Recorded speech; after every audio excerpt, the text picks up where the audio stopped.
My ethnography project is on the Creepypasta fandom. I came across this fandom when I was Googling horror-type fandoms. I felt like you could see a lot of TV show, movie, and book fandoms, but not many based on strictly horror-type subjects.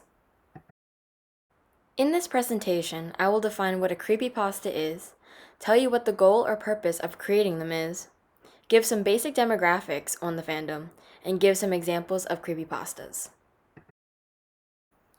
A creepypasta is a story, photo, or drawing posted on the internet that is designed to shock and unnerve the reader. It technically doesn't have to be anything scary, but most users stick to horror-based topics. The goal of making creepypastas is to make something shocking or surprising. On the official wiki page, they say the purpose of the fandom is to have a well-stocked library of creepypasta. On this slide, you'll see an example of a kind of creepypasta. This person created a story and added narrations. Some basic demographics I thought were the most important to know about the creepypasta fandom are age and gender. While I was studying the discussion room, I noticed that mostly all the accounts I saw were from teenagers. I also kept note of the gender ratio involved. There were many more male users than females. The discussion feed was the most reliable place to study this because it was the most active page. The users tend to post very frequently. Overall, the site has 1.4 million edits and about 12,000 pages. On the main page, they have postings for the pasta of the month, or a scary story of the month, a pasta showcase, a collaboration project, FAQs and guideline links, handy links, admin blogs, user blogs, and a fan feed. When I read through the guidelines and rules, they were very detailed. The list included general rules and conduct, account policy, vandalism, ban policy, quality standards, unfinished pages, spam and troll pastas, style guide for writing, re-uploaded stories, flagged and marked categories, article categories, blacklisted subjects, migrated and translated stories, commenting policy, blogs, talk page etiquette, image galleries, protected pages, and discussions. From reading this list, you would know that people take the creepypasta fandom very seriously. Creepypastas don't have to just be simple stories or drawings. They can be made into projects.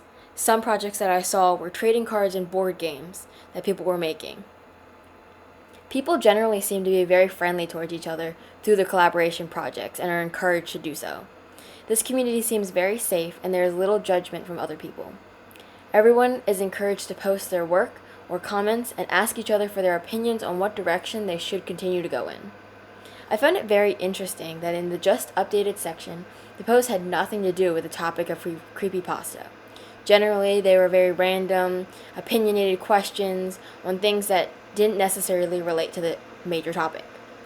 I also found it fascinating that people would announce when they were leaving the fandom. Usually on other pages that I've looked at, they don't tell you when they're going to leave or give you any reason why, but that did not occur on this page.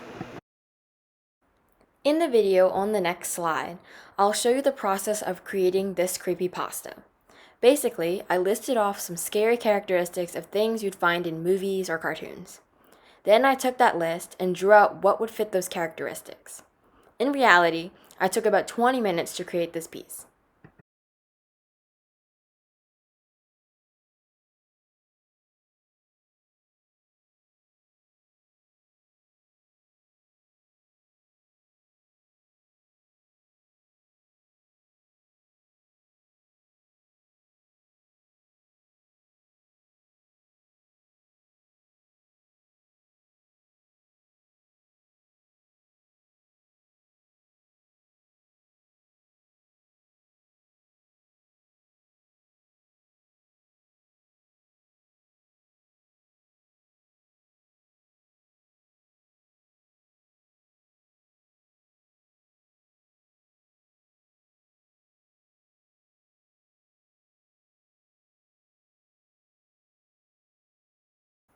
Finally, I have 3 more examples of creepypastas.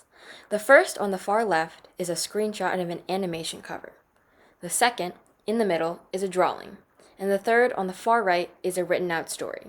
As you can tell by these three examples, creepypastas do not have to fit just a drawing or just a story.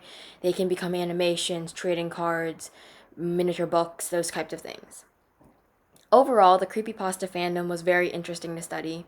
I had no idea fandoms like this existed, and it was really nice to see a safe online community free from negative comments and free from a lot of judgment.